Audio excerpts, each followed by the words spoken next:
जिज्ञासु मित्रों, बहुत बहुत अभिनंदन है आप सभी का दिव्य सृजन में।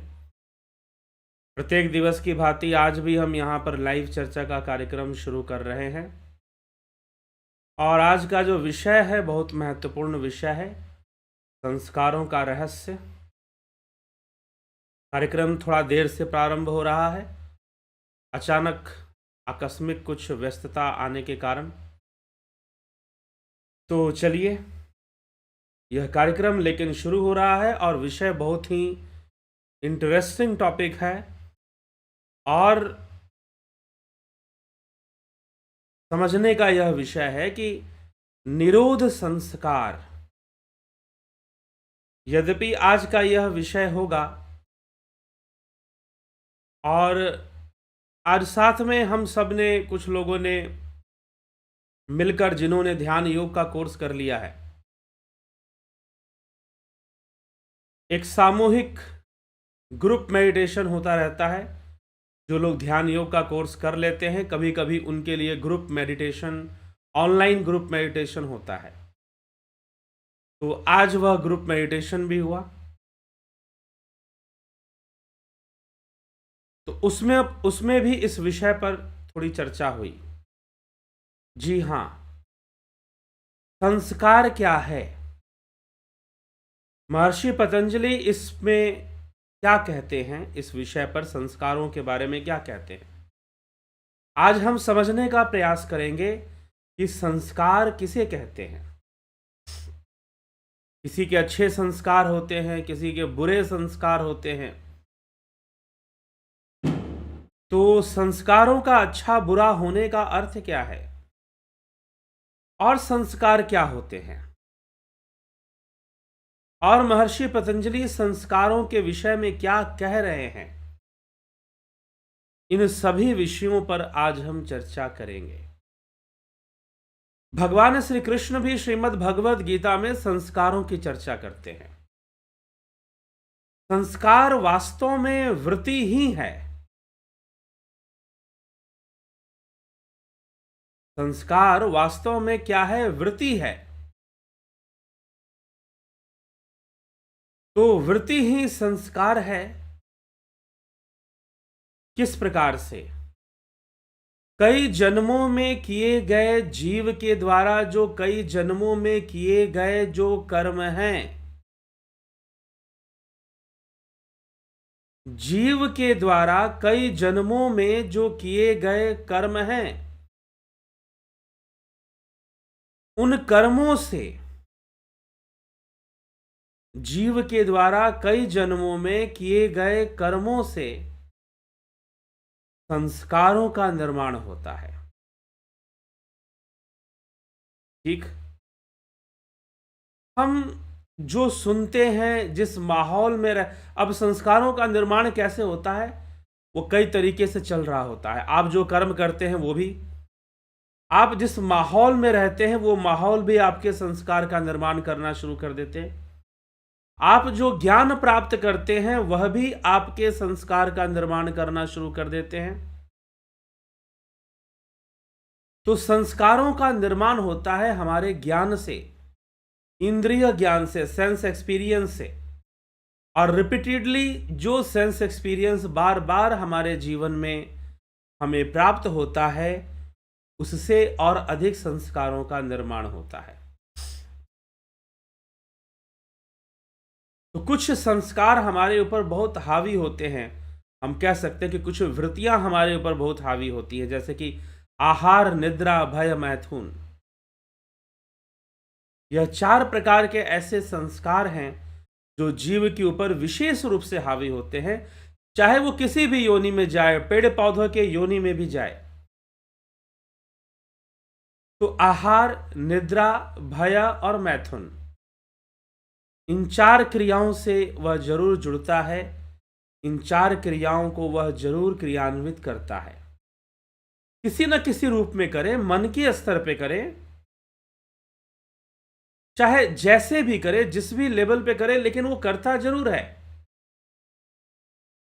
तो यह संस्कारों के निर्माण होते हैं।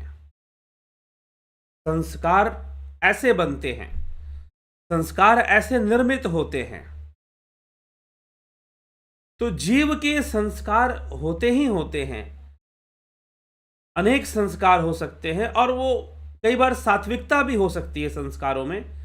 लेकिन जब महर्षि पतंजलि ऐसी कोई बात करते हैं तो वो उन संस्कारों की बात करते हैं जो संस्कार आपको मुक्ति दिला सकते हैं और जो संस्कार आपको बंधन में रखते हैं। तो कौन से संस्कार हैं जो आपको मुक्ति या फिर कैवल्य में, योग में आपके सहायक बन सकते हैं, और वो कौन से संस्कार हैं जो योग में बाधा उत्पन्न कर सकते हैं। ठीक, तो ये ऐसे कई प्रकार के संस्कार होते हैं। आप जो भी कर्म करते हो, अच्छा बुरा जो भी आपसे होता है, वो सारी चीजें कहीं ना कहीं आपके संस्कारों का निर्माण कर देती हैं। वो हर विषय आपके संस्कारों का निर्माण करती है। जो भी आप कर्म करते हो, जो भी आप ज्ञान प्राप्त करते हो, जो भी विचार आपके मन में चलते हैं, जो भी आपका थॉट प्रोसेस है, जो भी आपका थॉट प्रोसेस है, वो सब आपके संस्कारों का निर्माण करते हैं। इसलिए स्वामी विवेकानंद जी भी कहते हैं, what ever you think that you will be, control your thoughts, it can become your action. Control your action, it can become your character. ठीक, योर कंडक्ट, आपका आचरण वैसा बनेगा और फिर आचरण ही भाग्य का निर्माण कर देगा। तो अपने विचारों को नियंत्रित में करो, नहीं तो तुम्हारे कर्म खराब होंगे। कर्मों को नियंत्रित में करो, नहीं तो तुम्हारा आचरण खराब होगा, और आचरण खराब होने से तुम्हारा भाग्य भी खराब होगा। आचरण निर्मित होने से तुम्हारा भाग्य भी खराब हो जाएगा। तो इसीलिए तुम जो है अपने आप को उस नियंत्रण में रखो। तो जो संस्कार हैं आपके कर्मों से, आपके विचारों से ही निर्मित होते हैं। जो संस्कार हैं आपके कर्मों से, आपके विचारों से ही निर्मित होते हैं। एक बार एक बहुत बड़ा पेंटर था, कहते हैं वो जर्मनी का था। नाम इस समय याद नहीं, शायद पिकासो हो, लेकिन वो पिकासो नहीं, कोई और था, लेकिन प्रसिद्ध था। उसने एक नवजात शिशु की पेंटिंग बनाई, उसका चित्र बनाया और बहुत सुंदर बनाया। बहुत, उसका जो चित्र था उसका प्रिंट बहुत बिका, लोगों ने घर में लगाए। लोग बड़े प्रसन्न हुए उस चेहरे को देखकर, और उस चित्रकार को लोग उसी चित्र से जानने लगे। उसकी छवि बन गई, इमेज बन गई कि भाई ये छोटे बच्चों के चित्र बहुत अच्छा बनाता। तो जब भी लोगों को बनवाना होता तो उसको बुला लेते कि भाई तुम हमारे छोटे बच्चों का चित्र बना दो, और उसका शुल्क दे देते। समय बीत गया, लगभग 30 साल बीत गए। चित्रकार ने सोचा कि सभी लोग मुझे उस छोटे से बालक का चित्र बनाने के लिए जानते हैं और किसी कारण से मुझे नहीं जानते। मैं चाहता हूं कि मैं अपनी छवि बदल दूं, मैं दूसरे भी चित्र बना सकता हूं। तो चित्रकार ने निर्णय लिया कि मैं एक बहुत ही खूंखार, क्रूएल फेस का स्केच बनाऊंगा। क्रूएल, जिसके चेहरे पर देखते ही क्रूएल्टी दिखाई देती हो, ऐसा चेहरा उसका हो कि लोग डर जाते हो। उसकी आंखें लाल, भौहें टेढ़ी, ठीक ना, चेहरे पे घाव के निशान, मारपीट करने वाला आदमी, कोई क्रिमिनल। ऐसा व्यक्ति, मैं ऐसे व्यक्ति का चित्र बनाऊंगा और अपनी छवि को बदल दूंगा। नहीं तो लोग मुझे मात्र उस छोटे से बालक के चित्र बनाने के रूप में ही मुझे जान रहे होते हैं। तो चित्रकार ने ऐसा निर्णय लिया, और वो कहाँ मिलेंगे ऐसे लोग, तो वो जेल में चला गया। जेल में गया, वहां पर ढूंढने लगा कोई ऐसा कैदी मिले जिसका चेहरा बहुत खूंखार सा हो। अब उसको कोई कैदी ऐसे मिला कि चेहरा बहुत खूंखार सा हो। खूंखार सा एक कैदी मिला, उससे चेहरे से प्रभावित हुआ। उसने कहा कि मैं तुम्हारा चित्र बनाना चाहता हूं, तुम्हारी अनुमति है? कैदी ने कहा कि कहाँ से आ गया ये आदमी चित्र बनाने के लिए? कैदी उसे पहचानता भी नहीं था, जानता भी नहीं था ज़्यादा। बहुत साल बीत चुके थे अब। तो कैदी जो था सोचा कि इसे आता भी है बनाने, कि ऐसे ही बोल रहा है कि चित्र बनाऊंगा। तो उसने कहा कि चित्रकार महोदय, क्या आपको बनाने आता है चित्र वगैरह? कुछ बनाया आपने? कुछ बना कर दिखाइए पहले मुझे, तो मुझे लगेगा कि आप एक चित्रकार हैं, तो मैं अनुमति दूंगा कि हाँ आप मेरा चित्र बना लीजिए। पैसे तो मुझे नहीं चाहिए, वैसे भी जेल में हूं, क्या पैसे मांगूंगा। तो चित्रकार ने कहा कि ठीक है, मैं कल ही अपना सबसे बेहतरीन, मेरी जो बेहतरीन चित्रकारी है जो विश्व प्रसिद्ध है, मैं उसको लेकर आऊंगा। और वो अपनी चित्रकारी को लेकर वहां पर पहुंचा, जेल के अंदर उस कैदी को दिखाने के लिए, देखो मैंने कैसा चित्र, मेरा विश्व प्रसिद्ध बनाया हुआ चित्र है और मैं विश्व प्रसिद्ध चित्रकार हूं। वो वहां पर पहुंचा चित्र को लेकर, और जैसे ही चित्र को लेकर उस कैदी के पास पहुंचा, कैदी ने जैसे ही वो चित्र देखा, उस चित्र को देखते ही कैदी बड़ा भावुक सा हो गया और उसने कहा कि ठीक है, आप मेरा चित्र बना सकते हैं, आप मेरा चित्र अवश्य बनाइए, मुझे खुशी होगी। उसने उसका चित्र बनाया, चित्र बनाया, और चित्र बनाने के बाद खूंखार सा चित्र, बहुत अच्छा चित्र बनाया। चित्र बनाने के बाद उसने कहा कि आप मुझे अपना परिचय दे दो, कि आपके पिता का नाम क्या है, आपका घर कहाँ है, कहाँ के रहने वाले हो। तो कैदी ने कहा कि वो सब तो आप पहले से ही जानते हैं। चित्रकार ने पूछा कि वो कैसे, मैं पहले से कैसे जानता हूं? कहा कि आप क्या उस बालक के, जो छोटा सा बालक, नवजात शिशु, इन्फेंट, उसकी जो चित्र आपने बनाई थी, आप जानते हैं वो कहाँ का रहने वाला था? चित्रकार ने बताया कि हाँ मैं जानता हूं वो कहाँ का रहने वाला था, उसका घर, उसे घर का पता बताया। क्या आप जानते हैं कि उसके पिता का नाम क्या था? चित्रकार ने कहा कि हाँ मुझे अच्छे से याद है, उसके पिता और माता का नाम भी याद है, काफी दिनों तक मैं उनसे मिलता भी रहा, लेकिन अभी इधर तो कई वर्षों से, लगभग 20-25 वर्ष से मैं नहीं मिला। तो कैदी ने कहा कि जिस चित्र के कारण आप विश्व प्रसिद्ध हुए वो कोई और नहीं, वो मैं ही था। आज से 30 साल पहले जब मेरा जन्म हुआ था, तो आपने मेरा ही चित्र बनाया था। अब एक ऐसा चित्र जिसके अंदर इतनी मासूमियत झलकती थी कि वह चित्र विश्व प्रसिद्ध हो गया। लेकिन 30 साल में ऐसा क्या हो गया कि वही मासूम सा चेहरा इतना क्रूर बन गया? उसमें इतनी क्रूरता कैसे आ गई? उस मासूम से चेहरे में इतनी क्रूरता कैसे आ गई? तो समझने वाली बात है, ये कौन क्रूरता कौन लेकर आ गया? संस्कार। लेकिन अनेक जन्मों से हमें संस्कार प्राप्त है,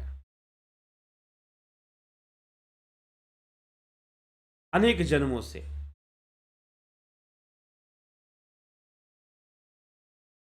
भगवान श्री कृष्ण अर्जुन को समझाते हुए कहते कि अनेक जन्मों में किए हुए कर्मों से अनेक वृत्तियों का निर्माण हो जाता है, और वो वृत्तियां ही हमें बांधे रखती हैं और बार बार जन्म लेने के लिए विवश करती हैं,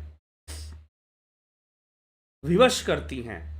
तो अनेक जन्मों में किए गए कर्म और अनेक जन्मों में किए गया चिंतन, अनेक जन्मों में किए लिए गए संग, कंपनीज और नॉलेज और थॉट्स और कर्म, इन सब से हमारे संस्कारों का निर्माण होता रहता है, होता रहता है, होता रहता है।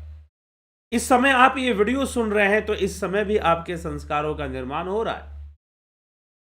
मैं बोल रहा हूं तो मेरे भी संस्कार निर्मित हो रहे हैं। अब इन संस्कारों में कुछ अच्छे संस्कार हो सकते हैं जिससे कि व्यक्ति पुण्य कर्म करेगा, इन संस्कारों में कुछ बुरे संस्कार हो सकते हैं जिससे कि व्यक्ति पाप कर्म करेगा। अच्छे संस्कारों के वशीभूत होकर वो दान पुण्य करेगा, हो सकता है लोगों की सहायता करे, तपस्या में मन लगाए, अच्छे विचारों में मन लगाए, अच्छे काम में मन लगाए, और वहीं बीच में कहीं बुरे संस्कार आ गए तो हो सकता है कि वो कोई बुरे काम में लग जाए, कोई गलत काम में लग जाए। अब यह जो संस्कार है अच्छे बुरे, ये मिक्स्ड होते हैं, मिश्रित होते हैं। महर्षि पतंजलि के अनुसार यह मिश्रित होते हैं। जब महर्षि पतंजलि कर्म सिद्धांत की चर्चा करेंगे तो आपको गोस्वामी तुलसीदास जी ने जैसे गुण अवगुण की चर्चा की है कि चाहे कोई संत ही धरती पर क्यों ना हो, बहुत बड़ा संत हो कोई, उसके अंदर भी थोड़ा सा दुर्गुण तो रहेगा, और कोई बहुत बड़ा पापी हो उसके अंदर भी थोड़ा सा गुण तो रहेगा। लेकिन हमें गुणों का ही अनुसरण करना चाहिए, हमें गुणों को ही ग्रहण करना चाहिए।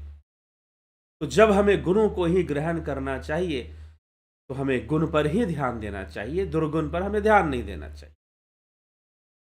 अब इसका मतलब यह नहीं है कि कोई विषैला विषधर आ गया, कोई जहरीला सांप आपके घर में घुस गया तो उसके अंदर गुण अवगुण दोनों हैं, तो आप नहीं, हम तो उसके गुण पर ध्यान देंगे, अवगुण पर नहीं देंगे। कहने का तात्पर्य यह है कि उसके जो गुण हैं उसको आप समझिए, उसको जीवन में उतारिए। लेकिन जब वो विषधर है, विषैला है, तो आपके जीवन को समाप्त भी कर सकता है, आपके प्राणों को खत्म भी कर सकता है, प्राण पखेरु उड़ जाएंगे। अगर डस लिया उसने, दंत डस लेता है तो उससे बचने का भी आपने उपाय करना है। अब यह नहीं होता कि भाई गुण अवगुण सबके भीतर होते हैं, यह दृष्टि एक ज्ञानी की होती है, यह दृष्टि संतों की होती है। संत ऐसी दृष्टि रखते हैं, भगवान राम भी ऐसी दृष्टि रखते हैं। इसीलिए श्री रामचंद्र जी ने लक्ष्मण जी को भेजा कि जाओ रावण से शिक्षा लेकर आओ। इसका मतलब यह नहीं समझें कि रावण को वो पूजनीय बनाना चाहते हैं, जी नहीं।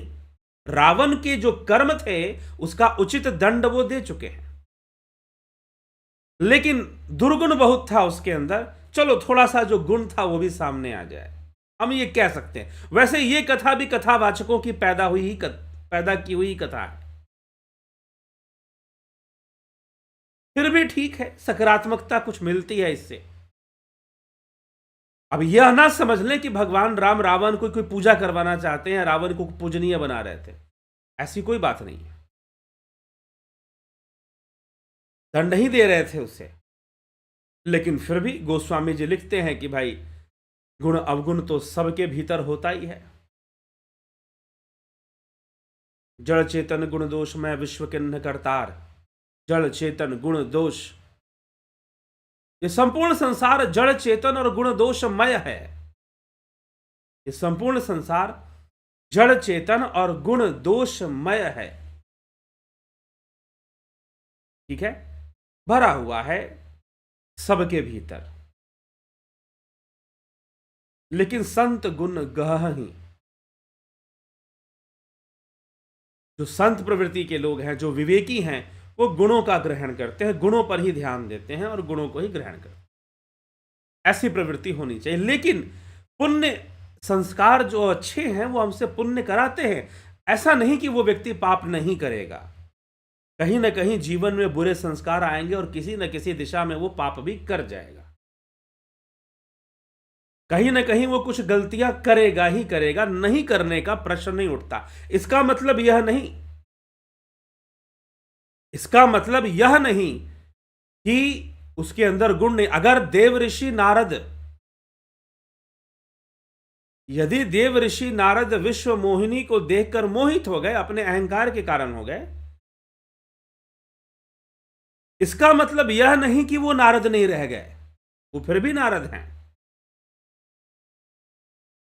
देवऋषि नारद ही हैं, क्योंकि उनके अंदर अगर कोई अवगुण भी पैदा हुआ तो वो, उनके गुण इतने अपार हैं,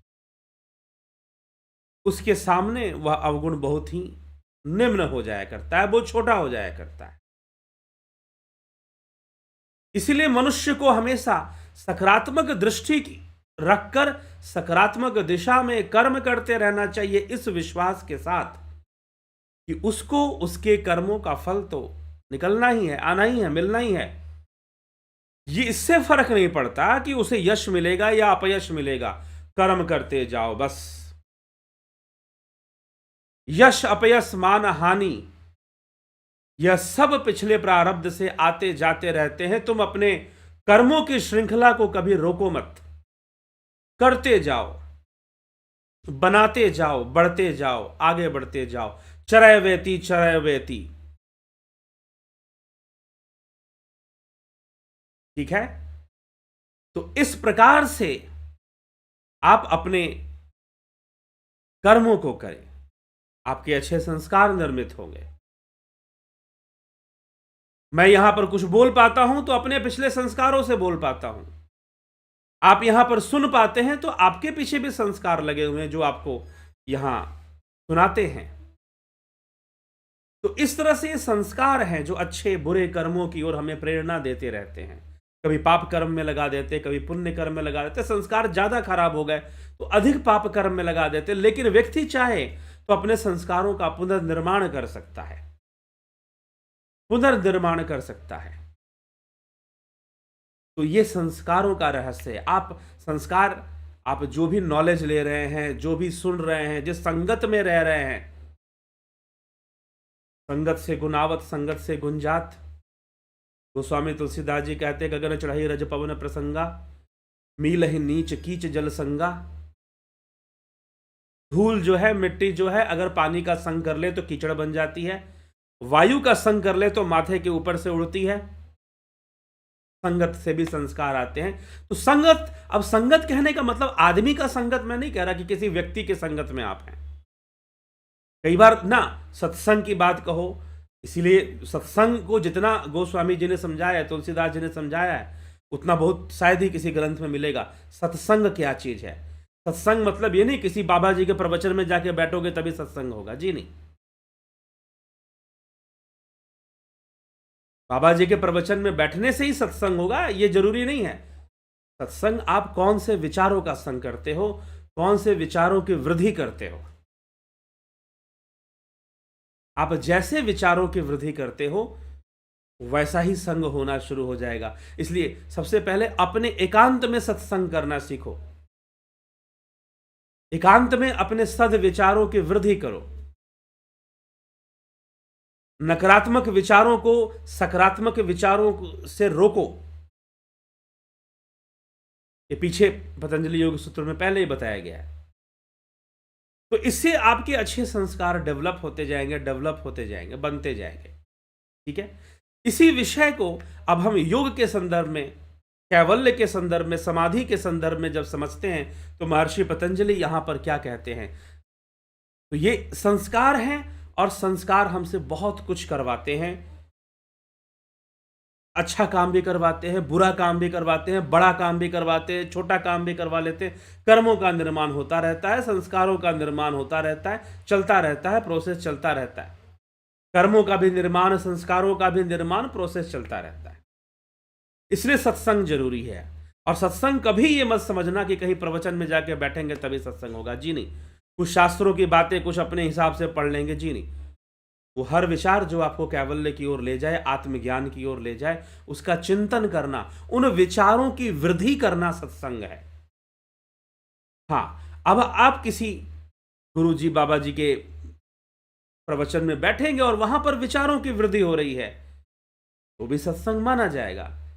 लेकिन पता चला आजकल जो भागवत कथाएं बहुत होती है वो एंटरटेनमेंट की तरह ज्यादा होती है। उनमें भागवत रहस्य बहुत कम होता है, तत्व ज्ञान की बातें बहुत कम होती हैं। तो फिर मैं उसे सत्संग भी नहीं मानता। चलो एक सात्विक एंटरटेनमेंट कह लेते हैं। कई बार वो सात्विक एंटरटेनमेंट राजसी बनना शुरू हो जाता है, ऐसा भी दिखाई देता है। भागवत के मंच से ही राजसी बन जाता है। तो ये मैं क्यों बोल रहा हूं? आप रूढ़िवादिता जो है, ब्लाइंडनेस जो है, वो खत्म करो। ऐसा नहीं है कि आप भागवत के पंडाल में जाके बैठ जाएंगे तो सत्संग हो जाएगा। ऐसा नहीं है कि औपचारिक रूप से गीता पढ़ लेने से स्वाध्याय हो जाएगा, जी नहीं। सचेत होकर गीता पढ़िए, समझते हुए कृष्ण क्या कह रहे हैं, कृष्ण हमें कौन सी दिशा दे रहे हैं, वो बात पढ़कर समझ में आनी चाहिए, तो गीता का अध्ययन स्वाध्याय है, अन्यथा स्वाध्याय नहीं है। महर्षि पतंजलि यहाँ पर हमें एक डायरेक्शन दे रहे हैं। हम डेली उनके सूत्रों पर चर्चा इसीलिए करते हैं कि उनसे हमें एक डायरेक्शन मिल रहा है, एक दिशा मिल रही है हमें। तो वो दिशा मिलनी चाहिए, तब जाकर सत्संग है। अन्यथा आप एकांत में बैठकर भी अगर सदचिंतन करते हो तो वह भी सत्संग है।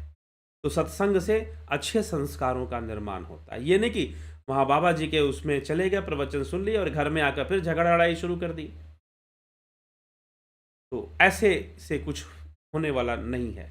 तो इसीलिए पवन चढ़ई गगन चढ़ई रज पवन प्रसंगा, मिलहि नीच कीच जल संगा, कि वो जो धूल है, रज जो है, वह अगर पानी का संग कर ले तो कीचड़ बन जाती है, हवा का संग कर ले तो वो माथे के ऊपर से उड़ जाती है, पवन का साथी बनकर ऊपर आकाश में उड़ती है। तो यह संग है। और संग का मतलब कहीं पर जाकर बैठना या सुनना मात्र नहीं है, अपने ऊपर चिंतन करना, स्वाध्याय करना। और स्वाध्याय मात्र अध्ययन से नहीं, कुछ देर टाइम निकालो डेली, शाम को या सोने से पहले शांत होकर बैठ जाओ, सोफे पे बैठ जाओ, चेयर पे बैठ जाओ, आराम से बैठो, रिलैक्स मूड में बैठो और सोचो कि कैसे कैसे विचार मेरे ऊपर हावी हो रहे हैं।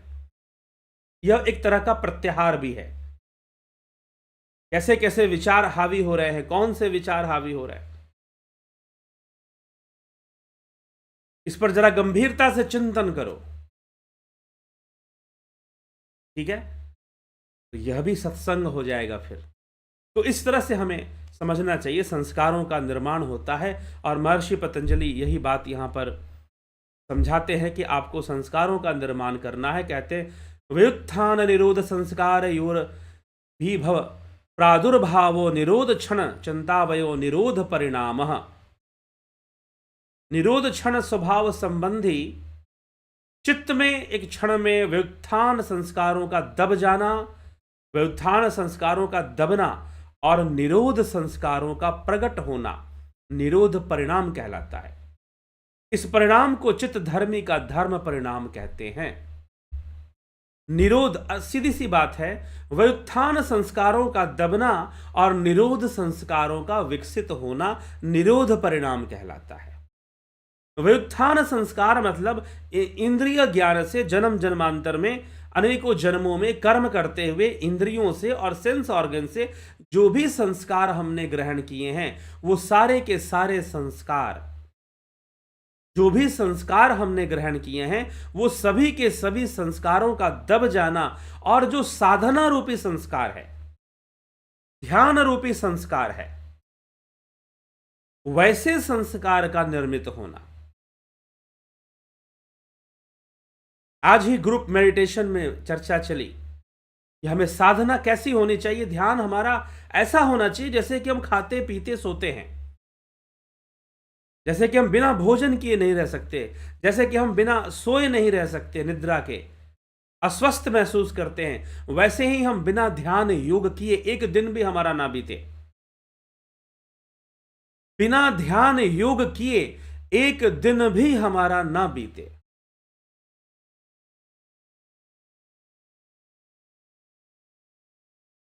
एक दिन हमारा बिना ध्यान किए ना बीते। ऐसा हमारा हो जाए, हम बिना ध्यान किए रह ना पाए, ऐसा हमारा जीवन हो जाए। अगर हम 1-1.5 घंटा बैठ ना लें, तब तक हमारा दिन अच्छा ना। अगर टाइम नहीं तो आधा घंटा ही निकाल के बैठो, लेकिन बैठो। तो ऐसे इससे संस्कारों का निर्माण होगा। भगवान श्री कृष्ण भी अर्जुन से कहते हैं कि अनेक जन्मों में किए गए कर्मों से जिन वृत्तियों का निर्माण हुआ है, वो वृत्तियां हमें बांध के रखती हैं। अब हमें योग वृत्ति का विकास करना है, और योग वृत्ति का विकास एक दिन में नहीं हो जाएगा। आप सोचो कि चलो भाई खूब साधना करते हैं और सिद्धि प्राप्त हो जाएगी, और पता चला कि सिद्धि भी ना प्राप्त हुई। आप बहुत साधना आपने कर दी, आपको संशय हो गया कि भाई इतनी तपस्या मैंने कर दी, बिना खाए पिए दिन दिन भर बैठा रहा 24-24 घंटे, फिर भी सिद्धि नहीं आ रही है। नहीं आएगी।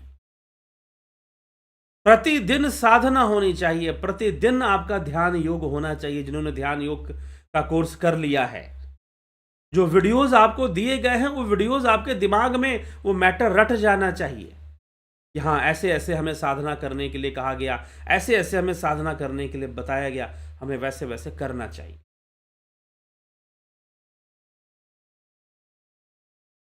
ठीक? तो जब हम रेगुलर ध्यान करते हैं, डेली बैठते हैं, तो एक संस्कार का निर्माण वहां पर भी शुरू हो जाएगा। इसी को निरोध संस्कार कहा जा रहा है। तो पहले देखिए, ये जो योग का जो मार्ग है, ये सर्वप्रथम वृत्ति से शुरू होता है। वृत्ति निरोध कैसे होगा? वृत्ति से होगा, ध्यान वृत्ति से। किसी एक वृत्ति को बढ़ाकर बाकी वृत्तियों का निरोध किया जाता है, और अंत में उस एक वृत्ति को भी समाप्त कर कर समाधि में प्रवेश किया जाता है। समाधि होती है फिर इस प्रकार से समाधि के विषय में। वैसे ही जो अनेकों संस्कार हमारे बने हुए हैं, कई जन्मों में कर्म करते हुए जो संस्कार बने हुए, उन संस्कारों का निरोध करने के लिए हमें योग संस्कार, जो यहां पर निरोध संस्कार मतलब योग के संस्कार, जो ध्यान योग हम करते हैं, उनके संस्कार हमें बढ़ाने पड़ेंगे। उनकी हैबिट्स हमें बनानी पड़ेगी कि हमें ध्यान करने की हैबिट हो जाए, हमें साधना करने की आदत पड़ जाए। श्री श्यामाचरण लाहिड़ी महाशय इस विषय पर बहुत जोर देते थे। इसलिए कई बार उनके पास ऐसे लोग आते जो नशा वशा करते, वो कहते कि जो मैंने साधना सिखाया है वो नहीं छूटना चाहिए, देखना एक दिन सब नशा छूटेगा। ऐसा होना शुरू हो जाता। तो ध्यान योग हम करें और ध्यान योग के संस्कारों का विकास करें, हम ध्यान योग के संस्कारों को विकसित करें। जिन लोगों ने ध्यान योग का कोर्स किया है वो डेली अभ्यास करें, प्रैक्टिस करें। कभी कभी ग्रुप मेडिटेशन ऑनलाइन होता है, उसको ज्वाइन किया करें, या ऑफलाइन भी कहीं होता है तो वहां पर पहुंचकर जरूर ज्वाइन करें।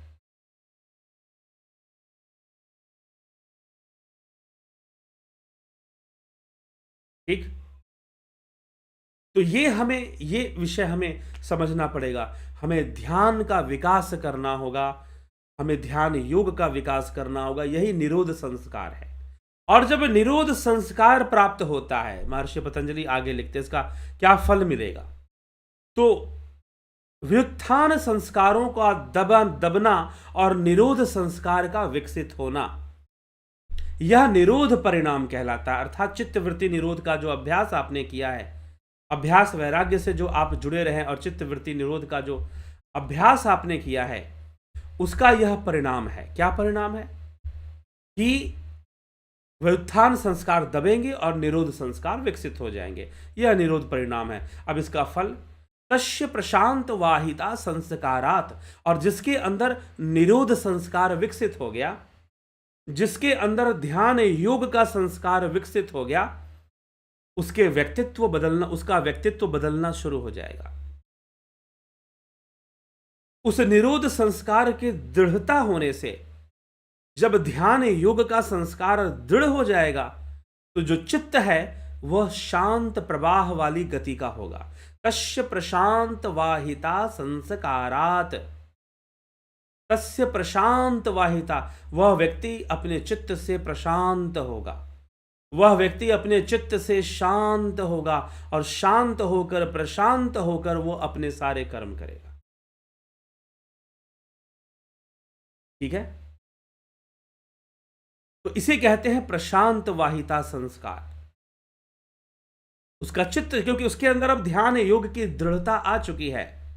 ठीक है, वो अभी सिद्ध पुरुष ना बना, लेकिन बिना ध्यान किए वो रह नहीं सकता। डेली उसको ध्यान करना ही करना है, मेडिटेशन करना ही करना है। तो जिन लोगों ने ध्यान योग सीखा है, उनके लिए जरूरी है, अगर जीवन में परिवर्तन लाना चाहते हैं और दूसरों की भी सहायता करना चाहते हैं, तो अपने ध्यान योग के अभ्यास को दृढ़ कीजिए, उसे संस्कार के रूप में विकसित कर दीजिए। और जब वह संस्कार के रूप में डेवलप हो जाएगा और विकसित हो जाएगा, तो फिर आपके चित्त में एक प्रशांत वायु, आपका चित्त जो है प्रशांत वायु की तरह प्रवाहित होगा।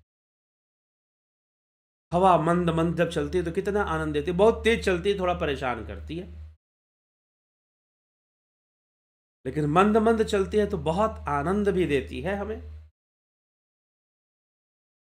तो एक चित्त शांत चित्त से वो जीवन के कर्मों को करेगा, अपने कर्तव्यों की पालना करेगा, उसका फोकस बढ़ जाएगा, उसका जो है एकाग्रता बढ़ जाएगी, बहुत सारे ऐसे लाभ मिलने शुरू हो जाएंगे, जीवन हल्का पड़ने लगेगा। जो कठिन लग रहा था बहुत, वो कहीं ना कहीं हल्का भी पड़ने लगेगा, सरल भी होने लगेगा। ध्यान योग जीवन को सरल करता है, आध्यात्मिक ज्ञान भी हमारे जीवन को सरल कर देता है। वह व्यक्ति सुखों में अपना होश नहीं खोएगा और दुखों में भी परेशान होकर अपना होश नहीं खोएगा। शांत चित्त से अपने सारे कर्मों को निभाएगा, अपने कर्मों को करेगा। ठीक है, तो यह सारे लाभ प्राप्त होने शुरू हो जाएंगे। ठीक है जिज्ञासुओं, तो ये हमें समझना चाहिए संस्कारों का महत्व क्या है, संस्कार क्या है।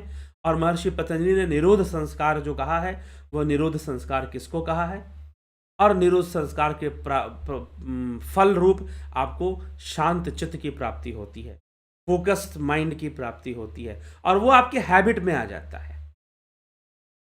ऐसा नहीं कि वो आप जबरदस्ती ले आते हैं। डेली अगर मेडिटेशन करेंगे तो वो आपके हैबिट में, आपके चरित्र में, आपके व्यक्तित्व में उसका प्रभाव आना शुरू हो जाएगा। जो दूसरे लोग हैं वो देखेंगे और बोलेंगे कि आप तो बदल चुके हैं, आपके अंदर परिवर्तन आ चुका है, ऐसा कॉम्प्लीमेंट आपको मिलना शुरू हो जाएगा।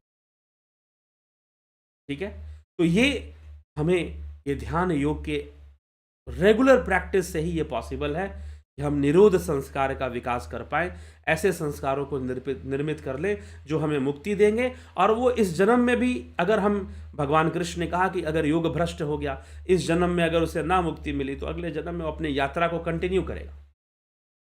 उसके प्रचुर संस्कार इतने बन जाएंगे कि वो जाए, क्योंकि संस्कार ही हमारे साथ जाते हैं, संस्कार ही तो जाते हैं हमारे साथ। तो यह एक महत्वपूर्ण विषय हमें समझ लेना चाहिए। ठीक है जिज्ञासु, ये एक महत्वपूर्ण विषय हमें समझ लेना चाहिए। तो चलिए इसी के साथ आगे बढ़ते हैं। और Darshan, clear your vision about life, love, God, world and dharma, online course on philosophy with Indian and Western approach, join Mars membership. और आप सीधा अकाउंट पेमेंट करके भी, सीधा अपने गूगल पे से या यूपीआई मेथड से पेमेंट करके भी आप ज्वाइन कर सकते हैं इस ऑनलाइन कोर्स को। ऑनलाइन कोर्स, इसमें पाश्चात्य दर्शन, सनातन धर्म दर्शन तो इसमें है ही, और साथ में पाश्चात्य दर्शन के ऊपर भी चर्चा होगी। इसका महत्व क्या है? दर्शन हमें बताता है कि वास्तव में धर्म हमें क्या शिक्षा देते हैं, और जो भी हमारे धर्म में प्रैक्टिसेस हैं, मूर्ति पूजा है और बहुत तरह के क्रियाकलाप हैं, एक उपासना पद्धतियां हैं, साधना की पद्धतियां हैं, योग की पद्धतियां हैं, तंत्र की पद्धतियां हैं, पूजा पाठ है, ये सब कैसे आए, इसका उत्तर फिलॉसफी हमें देती है। दर्शन, वैदिक दर्शन जब हम पढ़ेंगे, साथ ही साथ ये पूरे विश्व दर्शन की चर्चा कर रहा है। यह जो कोर्स है इसमें विश्व दर्शन की चर्चा होगी। पूरी दुनिया में, यूरोप में, यूनान में, जहां जहां लोग, जिन्होंने सत्य को जानने की कोशिश की और उसके ऊपर एक्सपेरिमेंट किया, उसके रीजनिंग ऐसे ही नहीं मान लिया कि भाई ये लिखा है तो ये मान लो, वैसा लिखा है तो वो मान लो। तो जो रीजनिंग करते हैं, फिलॉसफी गो थ्रू रीजनिंग, जो रीजनिंग करते हैं वही फिलॉसफर कहलाते हैं। और जो जैसा लिखा है वैसा मान लो तो वो अंधविश्वासी कहलाते हैं। जब हम भारतीय दर्शन पढ़ते हैं तो आप समझिए कि आप धर्म का अध्ययन करते हैं। फिलॉसफी कई तरह के भ्रम को दूर करती है, कई तरह के डाउट्स क्लियर करती है। आपको मैं एक बहुत पते की बात बता रहा हूं, यहां पर आज मैं बोलने जा रहा हूं कि जब हम वैदिक दर्शन को पढ़ते हैं या भारतीय दर्शन का अध्ययन करते, चाहे बौद्ध दर्शन और जैन दर्शन को पढ़ें, तो हम धर्म का अध्ययन करते हैं। लेकिन जब हम वेस्टर्न फिलॉसफी को पढ़ते हैं तो वहां हम रिलीजन को स्टडी नहीं करते। वाई?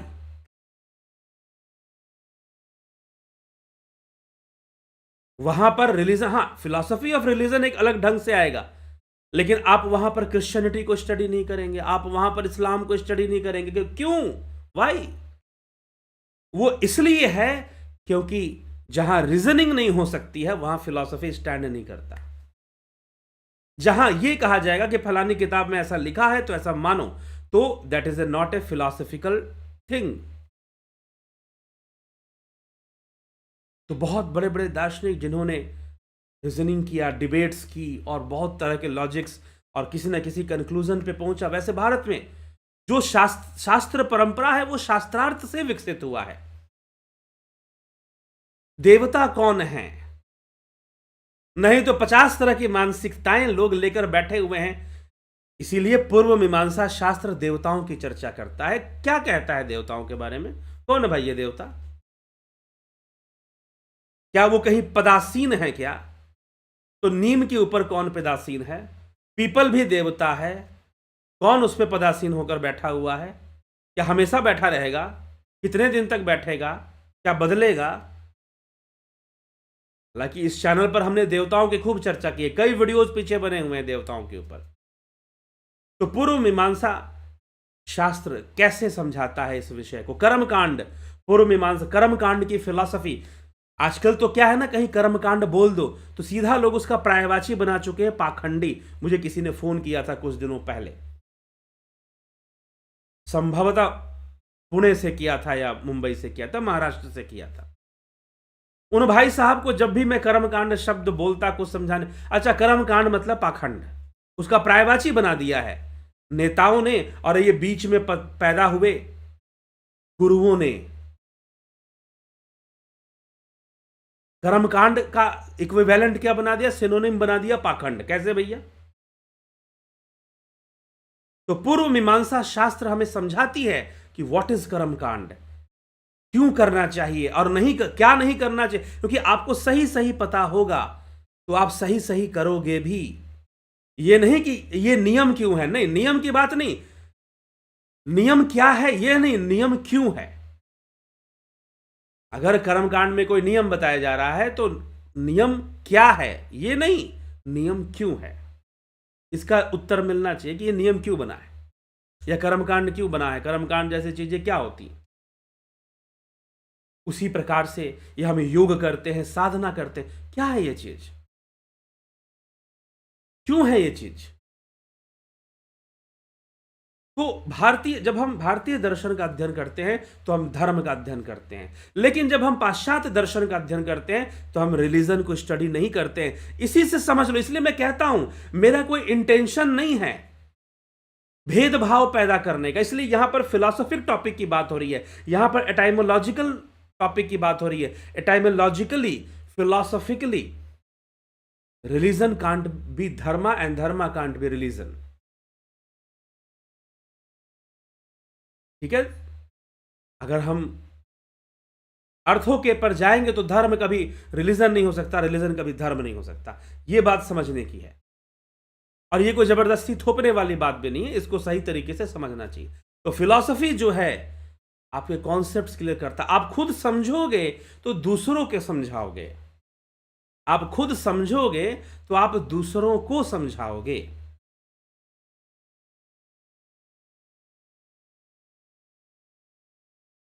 ठीक है? तो हमें यह समझने की आवश्यकता है। तो फिलॉसफी की जो क्लासेस है, जो कोर्स है, 29 अक्टूबर से शुरू हो रही हैं। आप ज्वाइन करना चाहते हैं ज्वाइन कर लीजिए। इसमें क्या क्या बताया जाएगा, क्या क्या किन किन चीज़ों की जानकारी दी जाएगी। वेस्टर्न फिलॉसफी में pre Socratic philosophy, Socratic philosophy, Roman philosophy, फिर आपके मिडिवियल फिलॉसफी, फिर मॉडर्न फिलॉसफी, फिर कंटेम्प्रेरी फिलॉसफी। उसमें कई सारे टॉपिक्स होते हैं, आइडियलिज्म होता है, रैशनलिज्म होता है, एम्पिरिसिज्म होता है, ड्यूअलिज्म होता है, नॉन ड्यूअलिज्म होता है, डायलेक्टिज्म होता है, बहुत तरह के टॉपिक्स हैं, मोनोइज्म है, मोनोथेइज्म है, पैरेंथेइज्म है, तो ये तो खैर रिलीजियस बिलीफ्स है, पैरेंथेइज्म वगैरह, तो उन सब पर भी चर्चा। तो ये इसमें कवर होगा। बहुत ज़्यादा हम वेस्टर्न का एक इंट्रोडक्शन, ताकि आपको पता चल जाए कि पश्चिम के विचारक क्या सोचते थे। लेकिन जो भारतीय दर्शन है उस पर फोकस ज़्यादा होगा, उस पर टाइम भी ज़्यादा दिया जाएगा आपको उसके बारे में बताने के लिए। तो ये हमें समझना है, ये समझकर हमको चलना है, ठीक है। तो फिलॉसफी की जो क्लासेस हैं वो आई ओपनिंग क्लासेस हैं। तब हम और अपने धर्म को, अपने सनातन धर्म को कुछ और बेहतर तरीके से समझेंगे, और बेहतर तरीके से समझेंगे, और साथ ही साथ जब विश्व दर्शन को जानेंगे तो एक कंपैरेटिव स्टडी, तुलनात्मक अध्ययन भी आपका हो जाएगा। और ये जो कोर्स है, ये कहानी की तरह हम चलाने की कोशिश कर रहे हैं, कहानी की तरह ही चल रहा है अभी, उसमें जो वीडियो रिकॉर्ड्स हुए हैं, ताकि बहुत हैवी ना लगे। कोई ऐसा नहीं कि यूपीएससी का एग्जाम देना है तो उसमें आपको फिलहाल, हाँ ठीक है, जो एग्जाम दे रहे हैं अगर वो ज्वाइन करते हैं तो उनको भी लाभ मिल जाएगा बहुत सारा। तो इजी से इजी वे में इसको बनाने की कोशिश, ताकि आसानी से और इंटरेस्टिंग तरीके से हमें समझ में आ जाए और साथ में इंटरेस्टिंग भी लगे। तो इस तरह से ये पूरा कोशिश इस कोर्स के प्रति चल रहा है। ज़रूर आप लाभ उठाइए, मत चूकिए, ज्वाइन कर सकते हैं ज्वाइन कर लीजिए, आगे भी चलेगा। लेकिन अभी ये पहली बार चल रहा है, तो आगे दोबारा कब ये कोर्स आएगा, जैसे कि हम ध्यान योग के बारे में कहते हैं, हर महीना 20 तारीख को होता ही होता है, शुरू हो जाता है, लगभग 4-5 महीने से चल रहा है। हर महीने 20 तारीख को ध्यान योग का कोर्स शुरू होता है, प्राकृतिक चिकित्सा का भी शुरू होता है। लेकिन अभी ये पहला कोर्स है, तो अभी ये चलेगा। कितना समय इसमें लगता है ये देखते हुए फिर बाद में इस कोर्स की अनाउंसमेंट दोबारा होगी, 1 महीने बाद या 2 महीने बाद जरूर होगी। कितना भी चलेगा तो 2 महीने से ज़्यादा तो नहीं चलेगा, ठीक है। तो यह विषय है, इसको हमें समझना है, और हमारे कॉन्सेप्ट्स को, मुझे लगता है कि ये जरूरी होना चाहिए। दुर्भाग्यपूर्ण है कि बहुत सारे लोग धर्म के ऊपर बोलते हैं, प्रवचन करते हैं, कथा करते हैं, लेकिन शास्त्र अध्ययन उनका बहुत कमजोर पाया जाता है, और वो सेलेक्टिव पाया जाता है। जितना गुरु जी ने बोला है ना, ये वाली बात, बस उससे ज़्यादा जानने की वो कोशिश नहीं करते। तो उससे हम मुक्त हो जाएं, और मुक्त होकर शास्त्रों को बेहतर तरीके से, विशेष करके षड दर्शन को हम बेहतर तरीके से समझें, और जब समझेंगे तो बाकी बातें भी हमें अच्छे से समझ में आएंगी, और हम एक अच्छा जीवन जिएंगे, अच्छी तरह से धार्मिक बनेंगे, ठीक है। अच्छी तरह से हम धार्मिक बनेंगे और एक अच्छा जीवन जिएंगे। तो चलिए, इसी के साथ हम आज के विषय को विराम दें। तो आपके कमेंट्स भी देख लें साथ में चलते चलते।